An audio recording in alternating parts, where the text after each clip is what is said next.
ngayon lang natin may check. Pero bago yan, puntahan muna natin yung police report para alam natin yung references kung ano yung mga ginawa natin. Yung extent ng damage bago natin tingnan yung actual after repair. So, ito yung police report.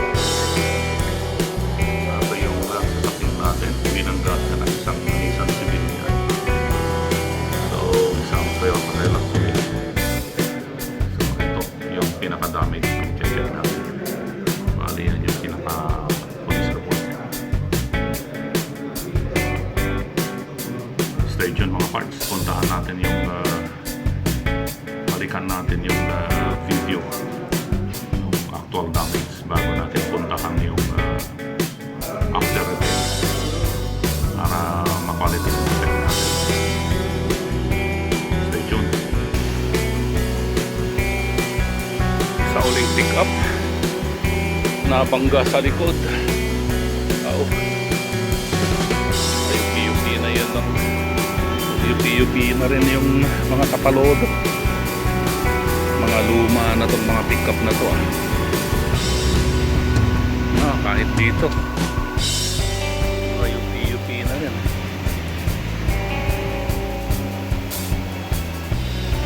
Reliable talaga ang mga Hilux pick up. Makakapansin natin na yun, kahit lumang luma na ayaw pang palitan.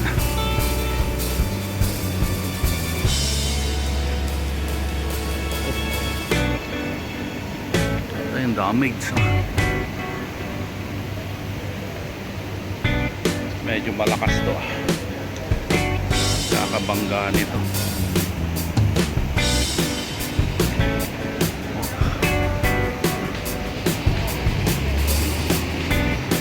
Nadama yung tailgate, tapos kaliwang pagkabila ang tapalodo sa likod.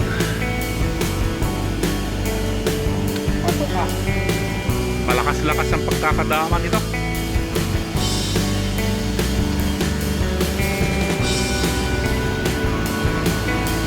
Okay, process natin mga parts.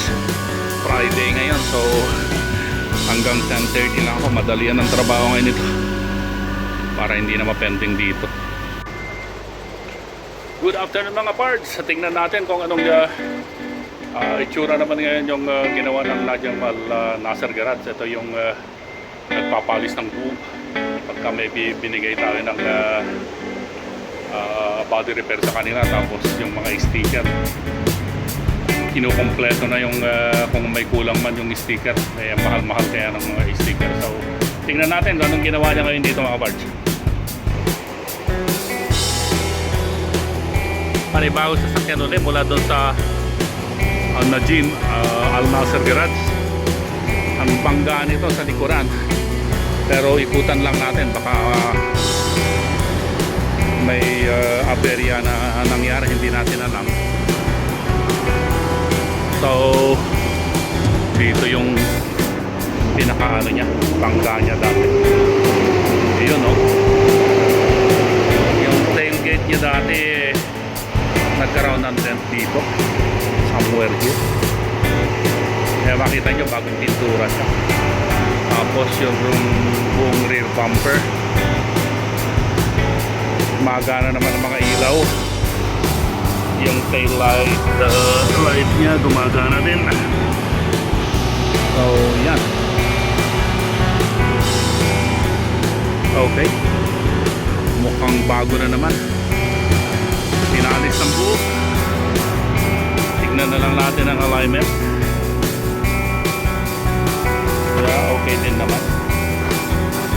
So good job. Another satisfied user. Okay, back to base na lang tayo mga parts. Process natin ang papeles nito para may palabas na natin.